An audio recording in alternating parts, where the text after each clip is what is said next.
Hey, everybody, in this episode of the GH Report, big things happening in Port Charles this week. Jason slapped, Franco stabbed, and Carly is about to find herself in a trunk full of trouble. We're going to break it all down next. You're tuned in to AfterBuzz TV, the ESPN of TV talk. Now, let the buzz begin. Hey, everybody, welcome to the GH Report right here on AfterBuzz TV, breaking down all the shenanigans that are happening in Port Charles. I'm Frank Moran. I'm Carla and Frank. And as always, folks, like us on Facebook, give us those 5 stars on iTunes, subscribe to the YouTube channel. And Carla's got her iPad up and running, which means the chat is up and running. I know you folks are already in there chatting away. Continue to do so. Yes, let's give them all a shout out right now. Going from the top to the bottom: Joe Costanzo, Dulamon, Stewart, Pierce, Kelly, Public Cover. Let me see. Go on.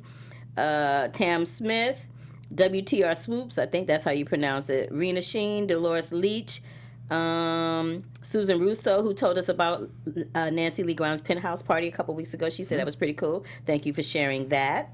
And War Hero 99. And Annie Goen, Chelsea Brown. Thank you guys for joining us in the chat room for the GH Report. Very nice. Yeah, we need to get That was one my of those Oprah invites. voice. I like it. The GH Report. It was a big week with a little bit of nonsense sprinkled in. But before we break it down in particular, Carla, what did you think of this week? Ooh, I was so glad that whole Franco mess came to an end. But I kind of love how they played it out. I love how they played it out. But this is the thing that made me laugh, though. So, we'll talk about it. We'll talk about it when we get to that. Do you want me to just go into it? Go for it. Okay. So what made me laugh was once Franco gets out of Ferncliff, right, and then he's got the stab wound in his stomach, he makes it to Elizabeth's house. Now, first of all, I'm trying to figure out how he made it to Elizabeth's house so quick. Yeah, you kind of almost want... I wish I saw a map to see, like... I'm just like, how far is Ferncliff from Port Charles? Because that was actually kind of funny to me. Yeah. And she went from being all pissy with Franco and ready to take off her rings to the minute he fell through the front door. She's like, oh, Franco. I'm like, oh, y'all, come on now. Come on. That was actually kind of funny to me. It was comical to me. But wasn't comical was the way that the plan that they I want to call the girl by her real name, Brianna, and I know this is not... Brianna plays Jordan. So, Jordan. I love the fact that Jordan's plan with Franco actually worked, but she ain't even awake to see it. Yeah, that's... I'm just saying. And do we know that the plan really worked because she's out and nobody knows about the plan but her and Franco? So, That's right. So there's that. But he did leave a message on her phone, so somebody can get a hold of her phone. See, we don't know if Ryan got her phone or not. That's the problem. Well, we see at the end of the week that Nina has it with Curtis, so they see the phone like, hey, she's got a voicemail from somebody named Urgent. Do you know what this is? Cool. So somebody's got time to listen to that message. Cool. So, and then the other thing that kind of wore me out was the constant back and forth the last couple of weeks of them trying to figure out if Franco was lying or not. Like, why has he for all these weeks been like, I'm not guilty, I didn't do it, I could never. But I love the fact that Ava's kind of like, something about this don't sit right. And finally, Lulu came around and was like, something about this don't sit right. But the thing that actually made me laugh is when Ava turned to... Sorry, my hands are freezing. When Ava turned to Ryan and said, but she goes... Have I been trusting my daughter's killer all this time? Yes, Diva, you have.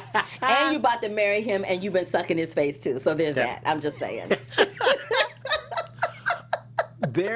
Real quick, I will just jump to the end for a second, because the promos at the beginning of the week was this week on General Hospital. And it ends with, like, don't miss the last 5 minutes on Friday. And then, but then they had that thing on Thursday where I tuned in, and it was like, I'm like, didn't I see this already? I didn't know that was going to happen. I was like, I thought I was losing my mind. Did you do that?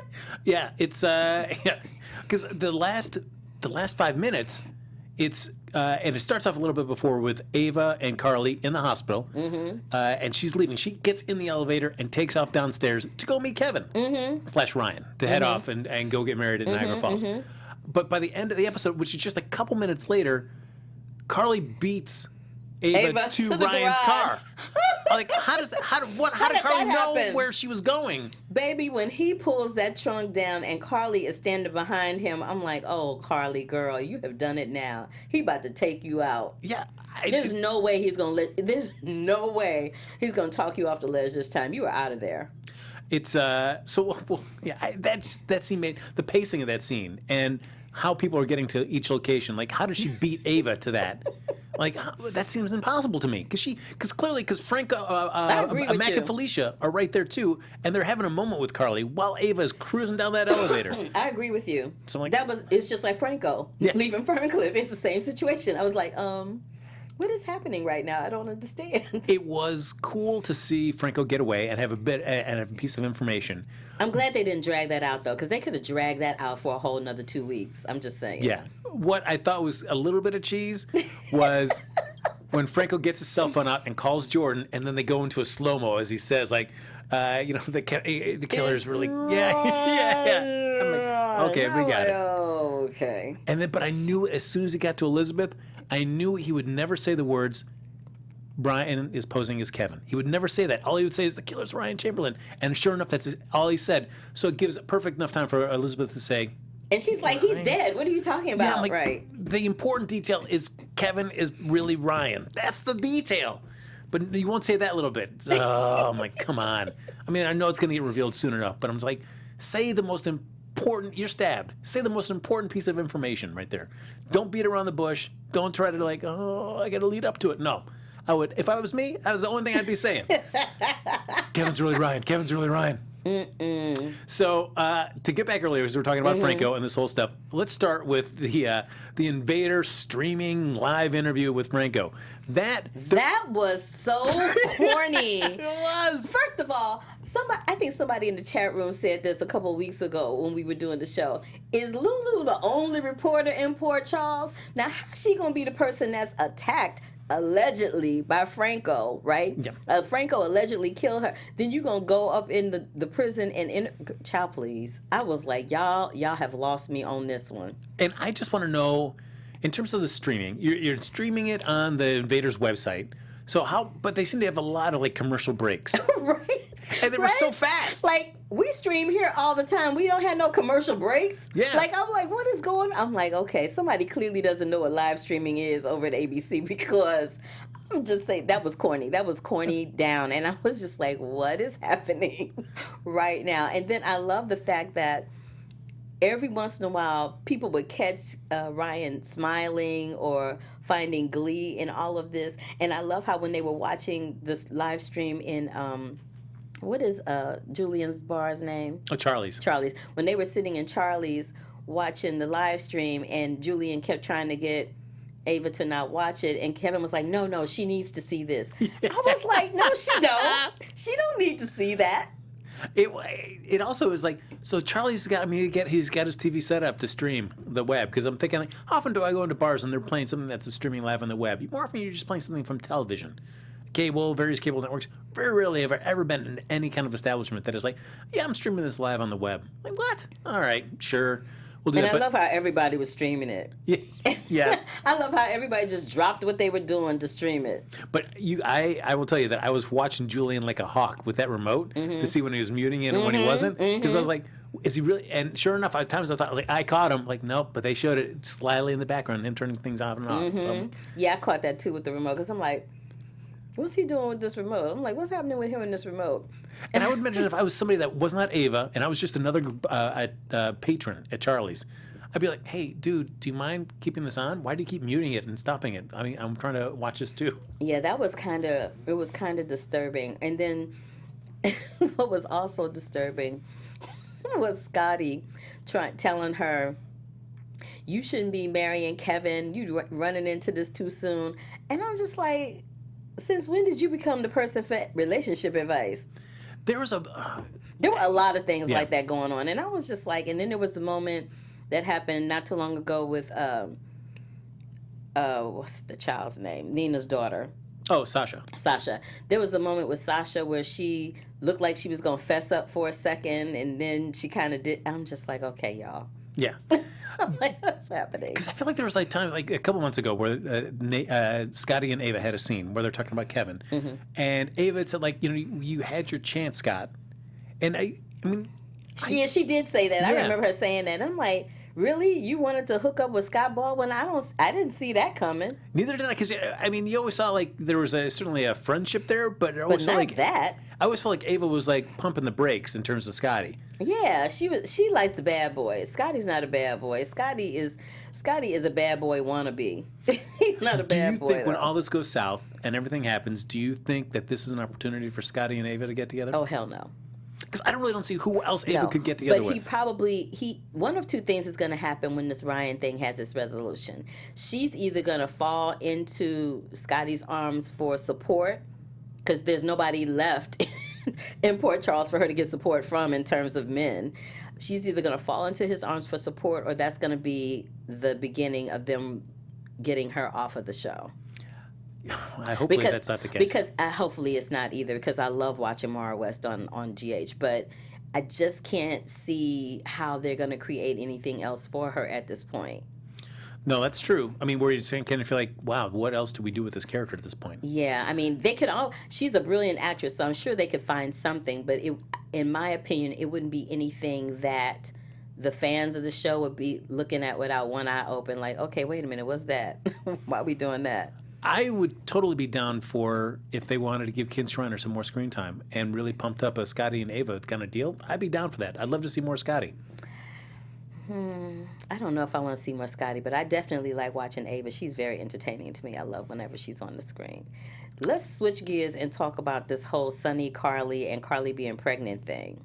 I mean, we know where this is heading. She's going to be in that trunk of Ryan's, and things are going to go bad for that They're baby. going to go awry. But when that happens, if it happens, let's say if it does happen, I don't think Sonny going to be sad about that because I don't think he wants this baby. He's already got enough kids. He got more kids with more baby mamas. I'm just saying. He's like an OG from the hood. I'm just saying. He like an OG from the hood with a multitude of baby mamas and different babies by different people. I'm just saying. But whenever Carly is in his presence and they're discussing that baby, even when they were at the doctor's office, he just doesn't seem excited. He's always like, well, what do you want to do? He's always asking Carly, well, what do you want to do? Yeah. You know, instead of taking ownership for his feelings, he throws it back on her. It's like that passive-aggressive kind of thing, which kind of annoys me. I mean, I have a feeling that the way the storyline seems like it's going to play out is that by the time that Sonny gets back in town, things have already going to fallen apart. Yeah. I think. Yeah. But I do like, of course, that she tells Jason she's got to do that. Mm-hmm. You know, I do like the Carly and Jason relationship and their friendship. Yeah, I love that too. But I don't know, maybe this is just part of the deal, but it kind of gets a little irritating for Carly's not constant, but every so often she needs that reassurance of Jason's like...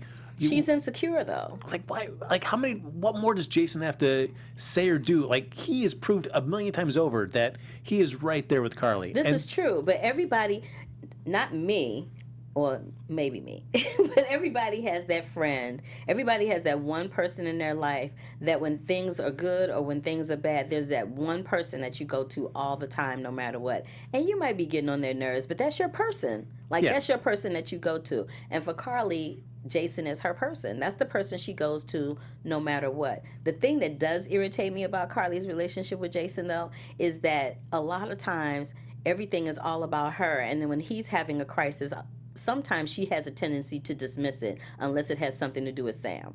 Yeah.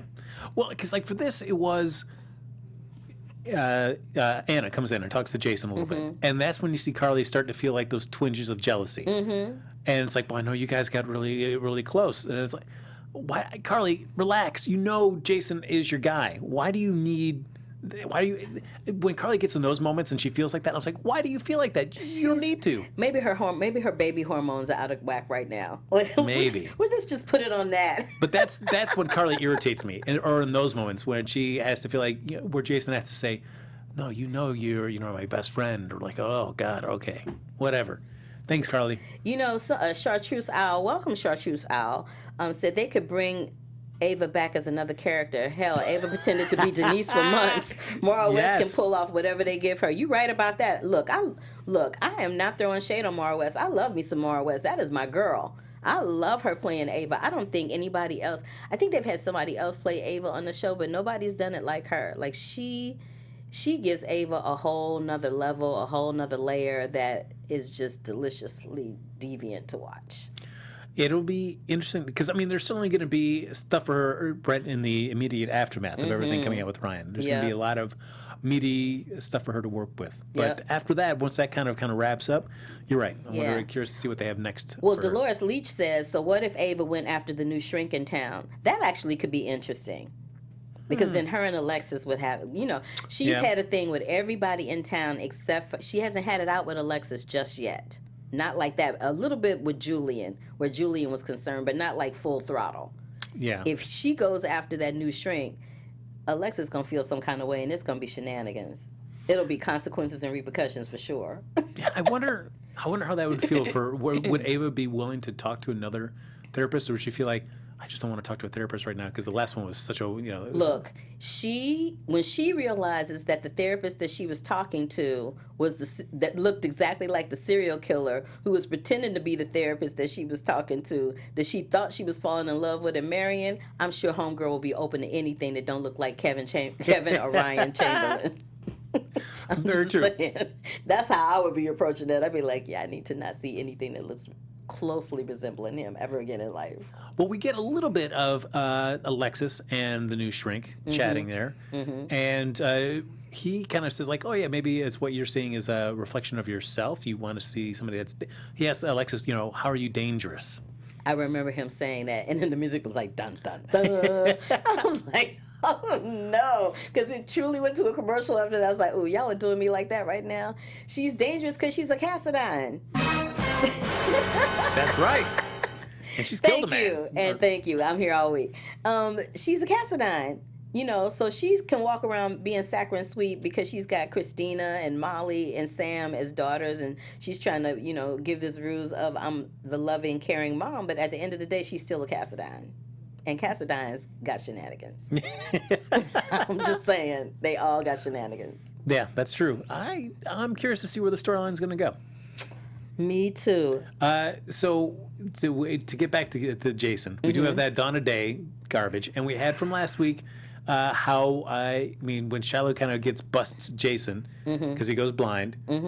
I love how everybody in Port Charles at some point goes blind when they need their eyesight the most. That's right. That is just killing me on a whole nother level. Do you feel that Jason was and Sam did a good enough job to convince Shiloh that, hey, yeah, we're still broken up? Of course not. When he walked into that room and caught them kissing, Shiloh would have to be a pure D fool not to know that something was up. Like, come on. He caught them full throttle, tonguing each other down, and then she slapped him to try to play it off. I'm like, yeah, that's not happening. But they never looked back. She never turned around. Jason and her just had that telepathic communication.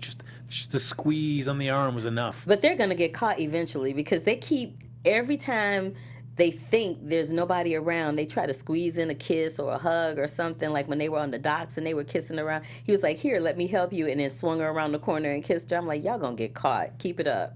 Y'all gonna get caught like somebody catching their kid that's a teenager in the room with a boy for the first time. It's gonna happen, and you're gonna feel real bad when that happens. Do you think that, I feel like Christina buys into what Sam's saying. So maybe, I thought for sure that Shiloh, I was hoping that Sam would be smart enough to sell that Jason was a creep and he was following them when he shouldn't have been. You don't. No, I don't think. I'm thinking not. All right. I'm thinking not, especially when the girl Harmony shows up. Yeah. And she's like, look, she's like, Jason is trouble. Excuse me, Jason is trouble. He's going to bring it down, and I'm not going to let you bring down the people or me with it. Whatever's going on, we're not going to let you bring that down, which makes me think that is Shiloh going to do something to Harmony? Because he was not having that she showed up. Yeah, what are you doing here? Shouldn't you be in Beecher's Corners? He was not having that. And she was like, look here, let me holler at you for a second. she didn't say it like that, but that look on her face was like, look, let me holler at you come on over here and let me holler at you for a second. Because I'm not feeling that Jason Morgan character. He about to mess some stuff up. I ain't going down like that. Yeah, I mean, I guess he feels like Shiloh feels as long as he keeps Sam close, he's going to be safe. Yeah, and I feel like there's a little teeny tiny bit of Sam that's falling for him just a little bit. You think? Yeah, because remember there's that moment where Carly and Jason are having that conversation, and she says, "Where's Sam?" And he's like, "Oh, Shiloh almost caught us kissing, so, we pretended like we had a fight." And Carly's like, "So are you good with that?" And then the camera just lingered on Jason's face with no explanation or no dialogue, which leads you to believe that, no, he's not okay with that. No, I mean... He just got her back, and now this Shiloh person shows up, and they're doing this whole, doing their whole little, PI investigative thing. Let me tell you something. On soap operas, it never ends well when you're pretending to do one thing, and then the lines get blurred, and it crosses over into something. It's just a matter of time. Yeah, and Jason didn't really had a say in this. It was Sam coming back and saying, "Jason, we have to do this." He didn't really, it wasn't like, yeah. Yeah, it wasn't like he was, absolutely thrilled about doing it. He let her talk him into it because he loves her. And now, because he loves her, he may lose her. Oh, well. Again. Great. So, folks, before we move on to our next topic, we want to just say thank you for making us the ESPN of TV Talk. But for us to continue to grow, we're reaching out for your help there. So, if you're on YouTube right now, hit that thumbs up button, and if you're and subscribe. And if you're on iTunes, please give us that 5-star rating. But no matter where you are, leave us a comment so you can get involved in the conversation. Being a part of AfterBuzz has meant so much to the both of us. Carla could spend hours telling you how much AfterBuzz has meant to her. So basically, thank you for supporting us and doing what we love. Continue to watch and enjoy our shows. We have a record 48 people watching us in the chat room right now. Yes. Gotta give it up. Got to give it up, honey. They came for Carla. Yes. They have to tolerate me. They did not come for me. They came for both of us. They were in the chat room going, "Ooh, it's the Carla and Frank show. Yay." Yeah, they were. They truly were.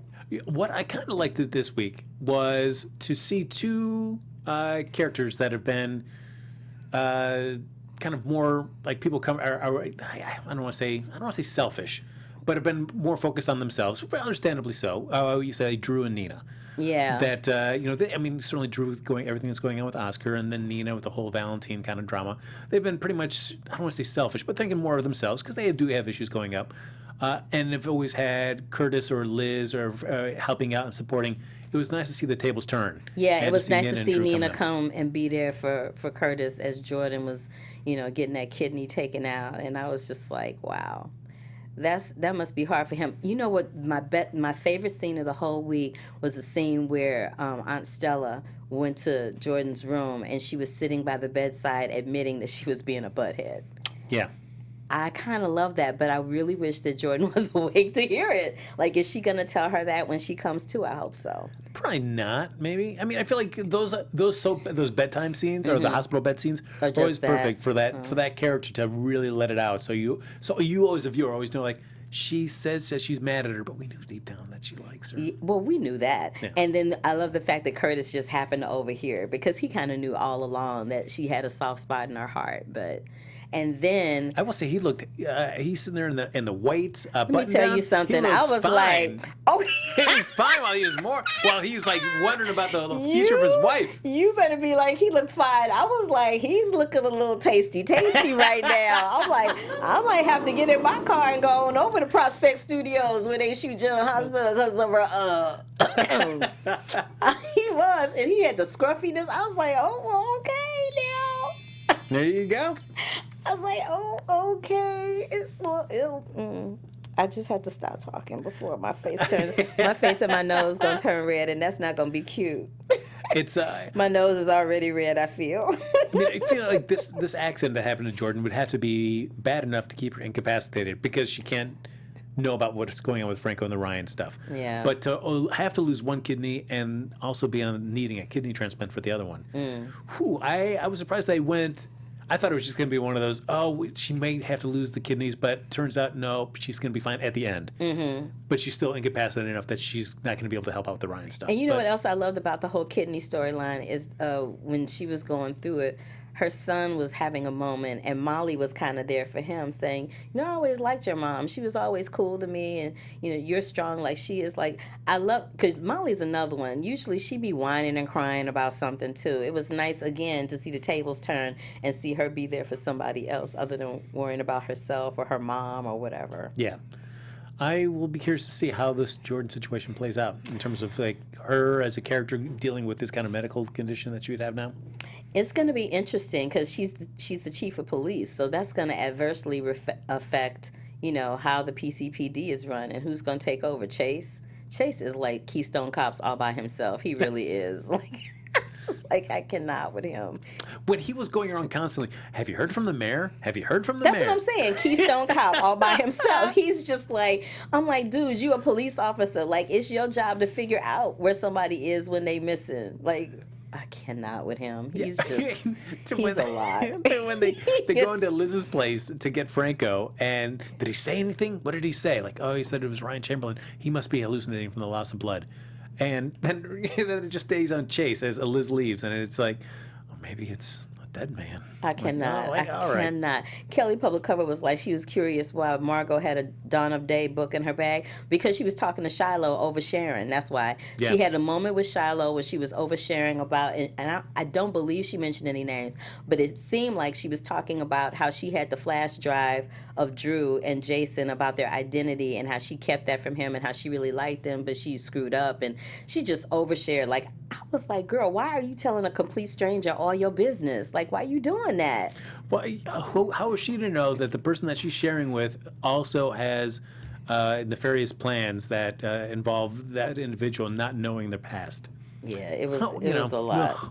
It was a lot. Dulamon yelled at me saying she is the commissioner. Dulamon, I know she the commissioner. I know. Don't be yelling at me in caps in the chat room. She's the commissioner. He's like, she is the commissioner. So we had Nina consoling Franco, or Curtis, I'm sorry, but then we have Drew really being there for Liz, which I really liked. Yeah, when he heard the news about Franco in the live stream, he came right over to console her.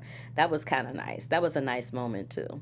Yeah, and it really was. I did like them as they're going over the transcript of the interview, realizing that, pushing that piece about pushing Drew down the stairs was like a false piece of information. Yeah, they were like, something's not. I love how everybody's finally coming around to something's not quite right about all of this. So it'll be interesting to see how it all plays out. And I love how Ryan tried to make it seem like he was like, oh, Franco shot me before he got away. Right, he shot you in your hand. Yeah, he cut me. It was a knife cut. That wasn't no.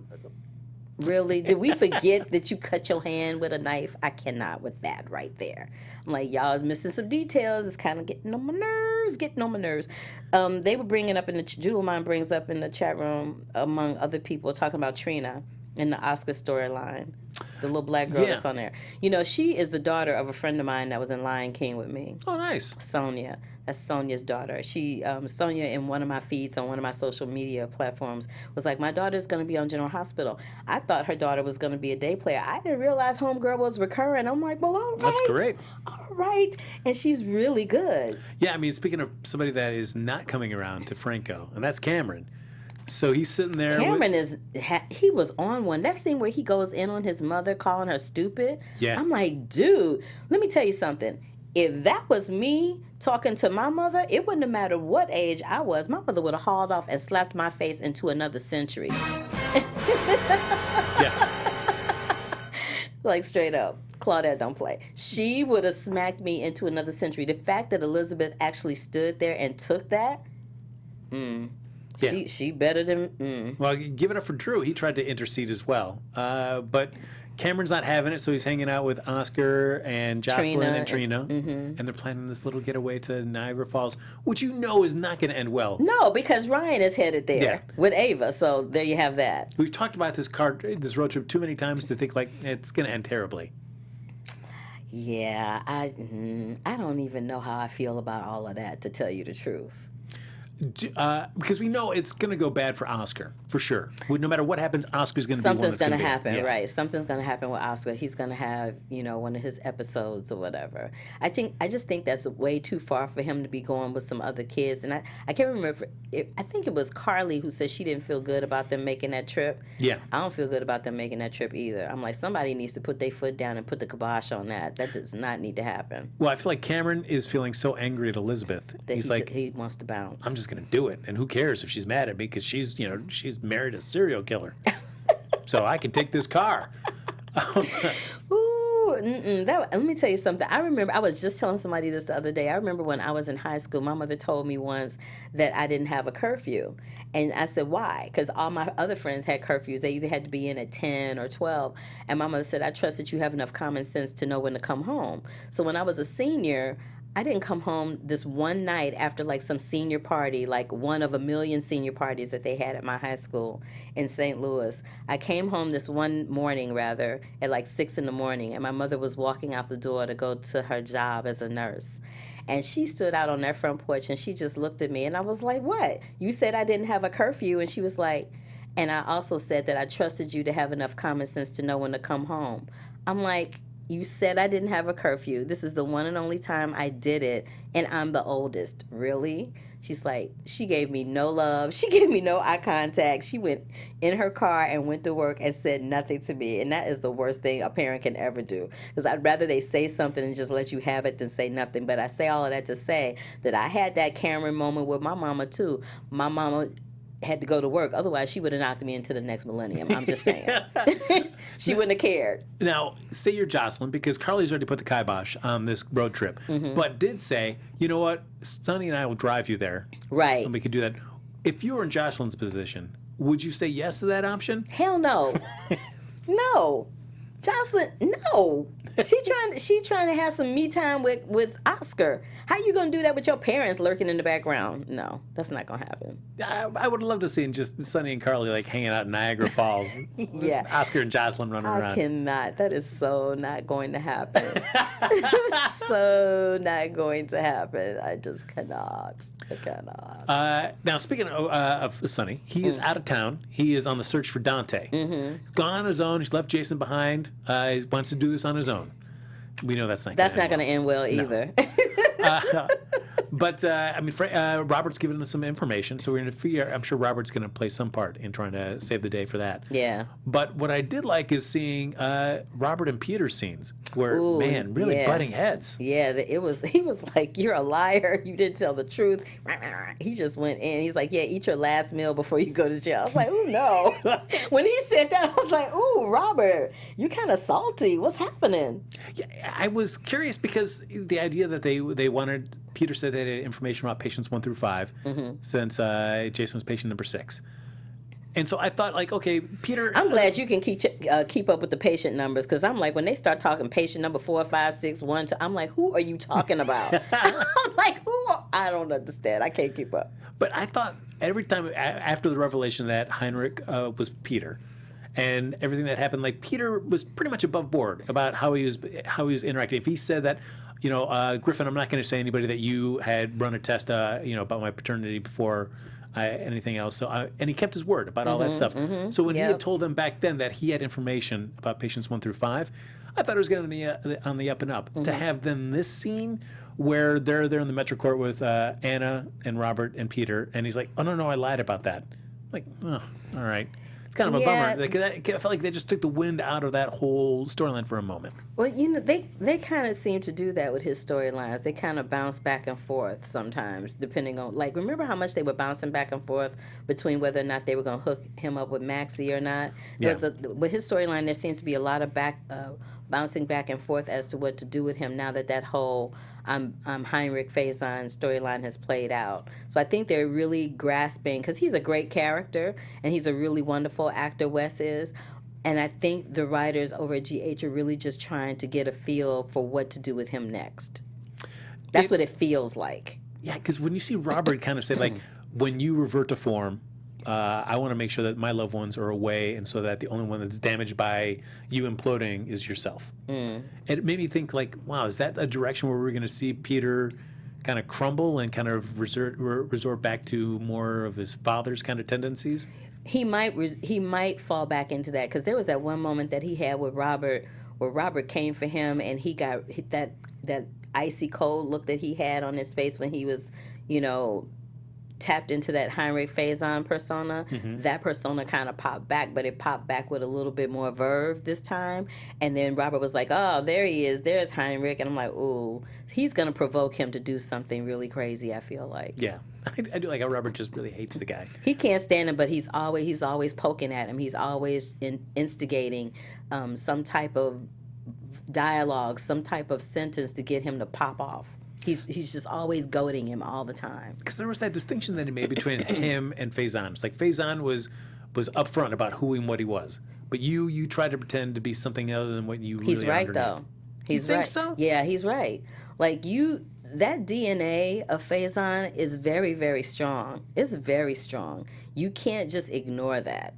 It's not going to just, as much as it's like when people tell folk they have to pray the gay away, it's not going to go away. Like, if you have that in your DNA, you can't make it stop. You can't make it go away. You have to acknowledge it at some point or another. So eventually, I think it actually would be interesting, because him walking around as Puppy Dog Peter, I can't take it. I can't take Puppy Dog Peter. I have to admit, like, as I enjoy Wes, and we've had him in, and he's a great person have, and yeah. a great actor, as you said. But there are moments where I feel more uncomfortable watching him in those, like, puppy love scenes. Yeah, Puppy Dog Peter. I'm just saying. All right. Yeah, I can't. And speaking of that, because they are doing these Kentucky Fried Chicken, they're doing this big thing. They've got Again? RoboCop. They've got RoboCop now as their new spokesperson, Robo Colonel. But they did this big thing where they took, and I guess this was real. They took the secret recipe, and they took it to this data storage site in Sweden or Switzerland, one of the two. But they made a big deal to do that. But the whole time that I saw that little promo video about saying that they really did this, I kept on thinking, there's a hard copy in Max's apartment, guys. Never forget that the Colonel stopped by and left the secret recipe. Yes, he did with Maxie. Yes, he did. Yes, that is always there. Just know when you see a scene in that apartment, the Colonel's secret recipe is in that place. Always. Oh my God, I love how they do those product placements every once in a while. There was one that they did when Mickey was celebrating his 90th birthday party. They were planning a birthday party for one of the kids on the show. I can't remember which one. And there was a plug about, Mickey turned 90. I'm like, did y'all really have to do that? Oh, yeah. Oh, yes. You remember that? Yep. I was like, oh, no, don't do it. Don't do it. Because I feel like there's got to be a point where if they continue the storyline with Peter and Maxie, they get together, probably going to move into a different place. So you got to think, like, Maxie's going to be packing up her apartment, realizing, I've got the Colonel's secret recipe. What am I supposed to do with this? She's not going to realize that. She's not. They're not going to come back to it like that. You got to, guys. You know they're not. You know they're not. That is your secret wish. That is your secret wish, but it is not going to come true, my friend. I hate to break it to you. What if it became like one of those great GH stories He's of like, old? I'm just going to keep talking about it. I'm going to pitch this. I mean, we've always had, Luke and Laura, their summer adventures, Robert and Emmett going off and doing their stuff. What Robert and Holly? I'm sorry, not Emma Samms, but Holly, her character. What if they did Peter and Maxie a big summer adventure where they're trying to protect the Colonel's secret recipe? I'm really not down for that. Come on now. No, I am not. Come on. I am not down for them trying to protect a secret recipe of somebody that they barely know. No. Maxie and he were buddies. He trusted her more than anybody else in the world to hold on to that secret recipe. Somebody said, I think it's C. Larcholi said, the product placements. Love when the Nurses Ball is sponsored and they have to mention the product 9 times a show. Yep. Ooh, that gave me a little tickle in my throat. I got to take a little swig of liquid. I will say this whole Ryan storyline, I'm glad to see that it's kind of ramping up towards a conclusion, at least, of a revelation that, everybody knows that Ryan has been posing as Kevin. What I'm kind of bummed about is how marginalized Mac and Felicia have been through this. Yeah, we saw a lot of them in the beginning of it, and then they kind of disappeared for a moment, and then they resurfaced this past week. And Lulu's like, I called you. And he's like, yeah, I got the message. And he very cavalierly was like, yeah, I got the message. I'm like, dude, you didn't call her back? And then you're all like, where's your mother? She's like, I don't know. I'm like, and I love how, I I love how nobody's really all that concerned at the fact that they haven't seen Laura for like, what, 2 weeks? Yep. Like, she's in a meeting for 2 weeks? Like, seriously? I cannot. I feel like the only one that's really concerned ultimately is Chase. Where's the mayor? Where's the mayor? But yeah, we did get a great tweet. I think it was Annie Goen tweeted us saying like, yeah, does anybody? It feels like Felicia was more concerned about Laura. Not being Yeah, around. she was. She was more concerned about Laura not being around, even her own daughter. Lulu's so busy trying to be the Pulitzer Prize winning journalist that she's not even paying attention, really. It is shaping up to be an interesting kind of climax of this. Yeah. I guess we have time to do any other news. stories. Yeah. Yeah, no, I think we covered all the storylines. Oh, there you go. And let me just say, WTR Swoops, I know it's been like 48 hours, but the storyline has played out on the soap for 2 weeks, so I'm very well aware of yes. the timeline. So let me just verify and clarify that. Continue, Frank. Well, not so much any casting news. We're pretty much, we've got some, everything's doing okay right now, but in terms of just hot potential storyline gossip there, it looks like Oscar's death is going to be happening, at least it appears to be sooner rather than later, and that Kim could be so devastated she could fall into the dawn of day kind of clutches of Shiloh. Oh, let's hope not. That would be tragic. I mean, at least I would be happy with that because otherwise I feel like once Oscar dies, Kim would be for how you could describe Ava. Like, what do you do next with that storyline? Yeah. With that character. Okay. All right. I could get with that. So, and I mean, From that perspective, yeah. And it does give reason for Drew to be more invested. Mm-hmm. I mean, he's already invested enough with Sam being involved in this. But if Kim's also involved too, that's another reason for him to get really invested. I mean, I would like to see a really good old-fashioned team up between Jason and Drew. They seem to be pretty They seem cordial. to be pretty friendly, yeah. But to see them actually doing something together and would be cool, I think. Yeah, I would enjoy that. Because I like those two actors. I would enjoy that. Because I feel like, I don't know, it's tough to see how either one of them feel about the other having a brother. You never really, I mean, They kind of gloss over it. They haven't really full throttle addressed it. Yeah. Like they address it for a minute and then they go off to something else. Because you've never seen them just hang out, and I don't know if neither of them are very interested in just hanging out. But I would think not. I mean, especially since he's with the woman that he has a kid with. So, like, just saying. Well, it's true. And it doesn't help that he has Jason's memories of their time together with Sam. Exactly. So I'm just saying, there's all that going on. Ugh. Ultimately, I mean, we know that this flash drive exists. Do you think there's a part of me that's like, as much as Drew wants to preserve the memories of Oscar, is the pain of losing him so much that he's willing to try to attempt to have his original memories restored to ease that pain? I don't know. That's a good question. I honestly don't know the answer to that. Yeah, that was just a thought that popped in my head. It's like, well, I don't know if that would he still want to at least have those memories even if they're a brief time, or the pain of losing his son so that he was in his life so briefly was like, I just want to forget right now and just. I think it's going to depend largely on what happens with Kim. Like if Kim does the dawn of day thing, then he might contemplate that. Yeah. You know what I mean? I mean, I feel like with soaps, I mean, even though they're saying like, oh, this could erase your other memories, I feel like they'll tweak it enough where it's like, oh no, you've got all your memories still. That's great. The whole thing is just mind-boggling to me, actually. I'm just like, okay. All right, we're getting ready to wrap the show. Let's see, Carla, do you have any quick predictions about where you think these storylines might be Your heading? AfterBuzz TV predictions. I kind of want to see, I'm very curious to see who the person is that's going to find out that Ryan has been masquerading as Kevin. Like, it's going to be, the reveal is going to come down to one single solitary person figuring it out, even though there's all these people that are alluding to the fact that something's not quite right. It's literally going to be one person that gets it, and I can't wait to see who that one person is going to be. I feel like Ryan gets so frustrated that nobody identifies him as Ryan because everybody in the world thinks you've been dead for like 25 years. Right, but before we go into that, I just wanted to acknowledge the fact that I love the scene in the jail in Ferncliff where he was so incredibly offended that Franco was taking credit for his work. Yeah. I was like, oh no, it's so narcissistic. I was like, I kind of love the scene right now for all the wrong reasons, but it's good. I have to. I mean, I'm glad where it paid off, but part of me was enjoying that part where Franco was just really ticked at him because he thought he was Kevin, and just using that to fuel him to like, oh no, I did him, you know, what do you do? I was hoping that was going to play out a little bit longer because I'd love seeing Franco just like being so anger and like serial killerish towards Ryan. Yeah, I want to find out who the one person is, because at this point it literally could be anybody. I just want to figure out who the one person is that's gonna peep it, and is everybody in Port Charles gonna end up in Niagara Falls? That's what I want to know. Well, I feel like Laura's got to escape. Laura and Kevin got to escape from that room this week. They got to figure some way out. Well, Kevin's blind, so Yeah, I mean, I feel like Laura. There's got to be some kind of access tunnel or something that Ryan didn't realize that Laura can try to crawl through to safety. Laura will figure it out. She has been in worse jams than this with Lou, so I'm sure she'll figure it out. Yeah, she's a resourceful woman, that Laura. She's Former Collins. Yes, she is.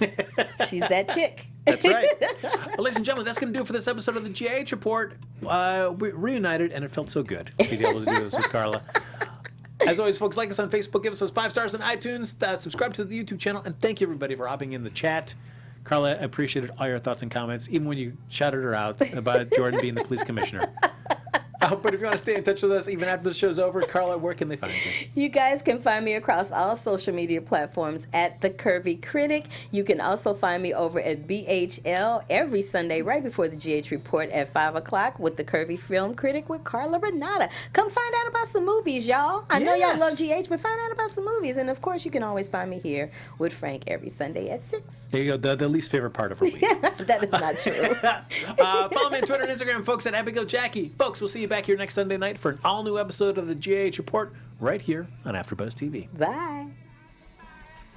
Our founder, Kevin Undergaro, and me, Maria Menounos, would like to thank you for tuning in to AfterBuzz TV. Remember, we're not just the first, we're the biggest in the world, and we're the only destination for all your favorite TV shows. Whatever you crave, we've got it. So go to AfterBuzzTV.com and check out our lineup. Buzz you later. The views expressed herein are those of the hosts only and do not necessarily reflect the views of AfterBuzz TV or its owners or principals.